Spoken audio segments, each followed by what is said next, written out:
बिस्मिल्लाहिर्रहमानिर्रहीम। अस्सलाम वालेकुम नाज़रीन, मैं हूं डॉक्टर अली और आप देख रहे हैं मेरा फेसबुक और यूट्यूब चैनल।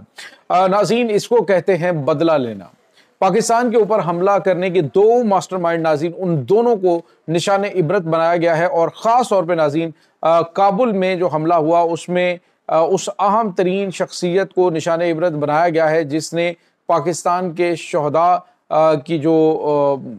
लाशें थी उनकी बेहुरमती करने के लिए कहा था। उसकी तमाम तर डिटेल आपके साथ शेयर करेंगे। जबकि नाज़रीन सऊदी अरब ने भी पाकिस्तान की हमायत में नमक हरामों की शरक जो है उस पर हाथ डाल दिया है। इसकी ताज़ा तरीन अपडेट। और नाज़रीन, इस वक्त अफ़गानिस्तान को दिन में तारे नज़र आ गए, सूरत हाल बड़ी वहाँ पे गंभीर हो चुकी है, मुज़ाहरे शुरू हो चुके हैं। इसकी भी तफसीलात आप जानेंगे। वीडियो की तफसील में जाने से पहले अगर आपने हमारे इस चैनल को सब्सक्राइब नहीं किया हुआ तो आपसे गुजारिश है काइंडली इसको सब्सक्राइब कर लें और बेल आइकन को ज़रूर दबा दें ताकि हमारी आने वाली वीडियो सबसे पहले आप तक पहुंच सकें। नाज़रीन, हम आपके शुक्रगुजार हैं जो आप हमारे व्लॉग्स को देखने के लिए वक्त निकालते हैं और कमेंट सेक्शन में अपनी मोहब्बतों का इजहार भी करते हैं।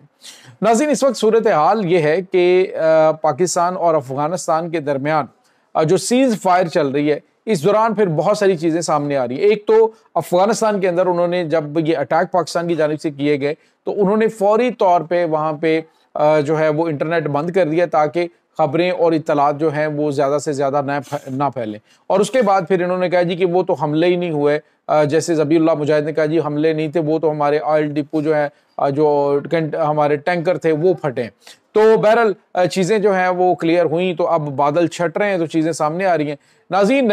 आपको ये बताते चलें कि मुल्ला उमर का बेटा जो उनका वज़ीर दिफा है, इसके हवाले से पहले खबर ये आई थी कि इसको कंधार के अंदर उड़ा दिया गया है। लेकिन नाज़रीन, कल का जो हमला काबुल के अंदर हुआ है इसमें जो मुल्ला उमर का बेटा जो है वो इसमें निशाना बना है। एक तो नाज़रीन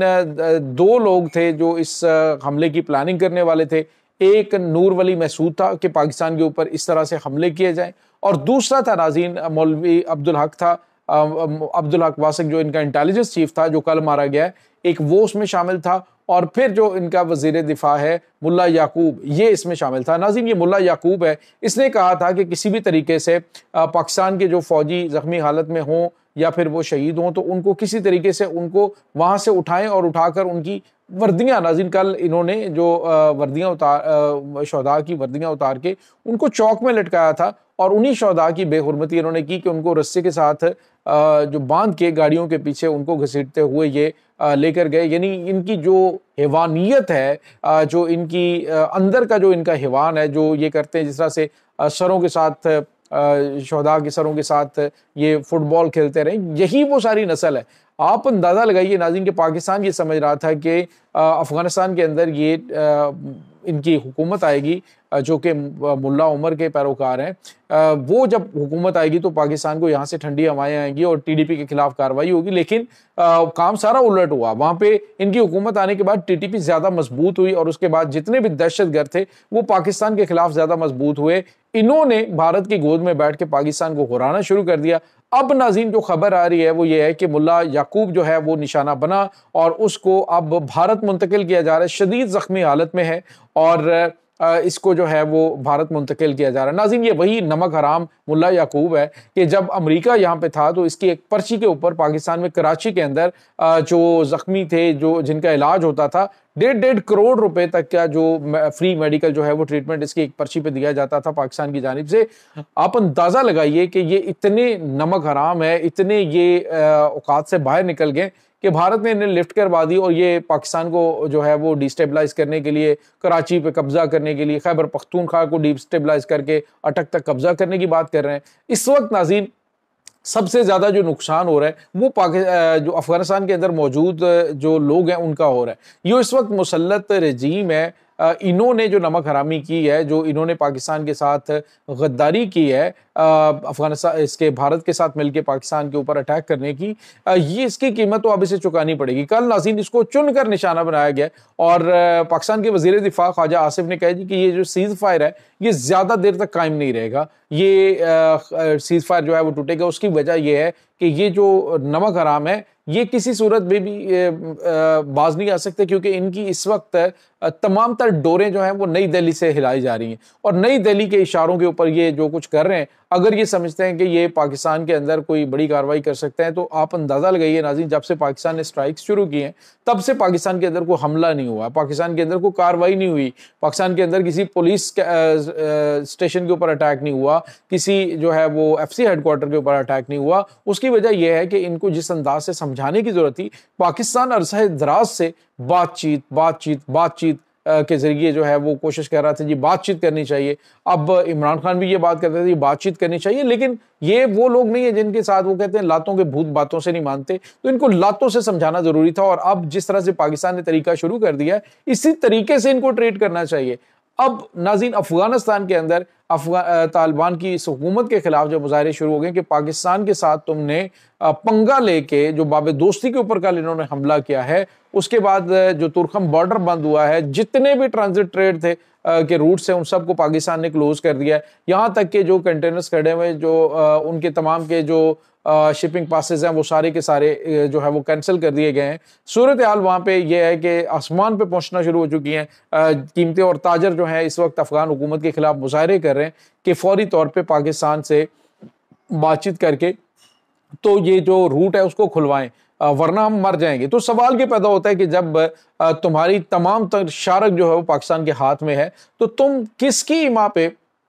پاکستان کے خلاف اس طرح کے اقدامات اٹھاتے ہو؟ فی الحال ناظرین، کل جو انہوں نے سیز فائر کے حوالے سے درخواست کی تھی تو اس میں انہوں نے کہا تھا جی کہ فوری طور پہ جو ہے وہ ٹرانزٹ روٹ جو ہے اس کو بحال کیا جائے، لیکن پاکستان نے انکار کر دیا۔ پاکستان نے کہا جب تک سارے مسائل حل نہیں ہوتے اس وقت تک یہ روٹ ہے وہ بند رہے گا۔ اور ناظرین، آپ کو یہ بتاتے چلیں کہ اگلے چند دنوں کے اندر یہ کابل و قندھار جو ہے وہ فاقے کرنے پہ مجبور نہ ہو گیا تو بات کیجیے گا۔ صرف پاکستان نے پہلے جو ہے وہ اپنا جی اسلامک بھائی چارہ ہے اس کا خیال رکھا ہے۔ آپ اندازہ لگائیے ناظرین کہ 2023 اور 24 کے اندر 11 ارب ڈالر جو ہے وہ ان کا وہ ٹرانزٹ ہوا ہے، اس کا 11 ارب ڈالر کا، 12 ارب ڈالر کا 2024 میں ہوا ہے، تو پاکستان اس سے کچھ بھی نہیں لیتا ان سے۔ اور نمک حرامی کی انتہا دیکھیں کہ پاکستان نے ان کے ساتھ جو کچھ کیا، انہوں نے اس کو بالکل اس کی قدر ہی نہیں کی اور سمجھا جی پاکستان ان سے بلیک میل ہو جائے گا، ہم جو ہے انہیں کہیں گے جی بھتہ خوری ہم بھتہ ہمیں دیں ہر سال یا ہر مہینے یہ ٹی ڈی پی کے دہشت گردوں کو سرحد سے دور رکھنے کے لیے، تو ہم انہیں مکمل طور پہ اس فتنے کو ختم کریں گے اور جو راستے میں آئے گا اس کو بھی کریں گے۔ ناظرین، دوسری جانب ہم نے آپ کو بتایا تھا کہ عرب امارات نے ان کے خلاف بڑا ایکشن لیتے ہوئے ان کو سالانہ عرب امارات کی جانب سے فنڈنگ دی جاتی تھی، وہ بند کر دی گئی ہے۔ اب جو کچھ انہوں نے یہاں پہ پاکستان کے خلاف کیا ہے اس کو بنیاد بنا کر سعودی عرب سے ان کو ایک ہڈی ڈالی جاتی تھی، ان کو جو ہے وہ امداد دی جاتی تھی، امدادی پیکج آتا تھا، تو سعودی عرب نے اس کو بھی بند کرنے کا اعلان کر دیا ہے۔ تو سعودی عرب نے پاکستان کے لیے یہ بڑا قدم اٹھایا۔ اور ناظرین، یہاں پہ آپ کو یہ پتہ چلے کہ سعودی عرب اپنی اگر فوج نہیں بھی بھیجتا نا پاکستان کے ساتھ، اگر بھارت کی جنگ شروع ہوتی ہے تو وہ فوج نہیں بھی بھیجتا، وہ جو 25 لاکھ بھارتی وہاں پہ موجود ہیں ان کو اگر کک آؤٹ کرنے کا اعلان کر دیتا ہے نا تو یہی بہت بڑا حملہ بھارت کے اوپر ہوگا۔ تو ناظرین، اس وقت پاکستان اپنے تمام تر جو پاکستان کے اتحادی دوست ہیں وہ پاکستان کے ساتھ کھڑے ہیں اس دہشت گردی کا کلا کما کرنے کے لیے، اس کو ختم کرنے کے لیے، اور خصوصاً جو ہے وہ ناظرین چائنا ہے، امریکہ ہے اور روس ہے، وہ سارے کے سارے بڑے ممالک پاکستان کے ساتھ ہیں کہ ٹھوک دو ان کو جہاں جہاں پہ یہ دہشت گردوں کے کیمپس موجود ہیں۔ اور اب میرے خیال میں ہر دوسرے دن یہ حملے جاری رہیں گے، یہ معاملہ ختم ہوتا ہوا دکھائی نہیں دے رہا ہے۔ یہ ناظرین اس وقت تازہ ترین اپڈیٹس ہیں، اس تمام صورتحال کے بارے میں آپ کا کیا کہنا ہے؟ کمنٹ سیکشن میں اپنے خیالات کا اظہار ضرور کیجیے گا۔ انشاءاللہ بہت جلد ملتے ہیں ایک نئی ویڈیو میں، تب تک کے لیے اپنا بہت سارا خیال رکھیے گا۔ اللہ حافظ۔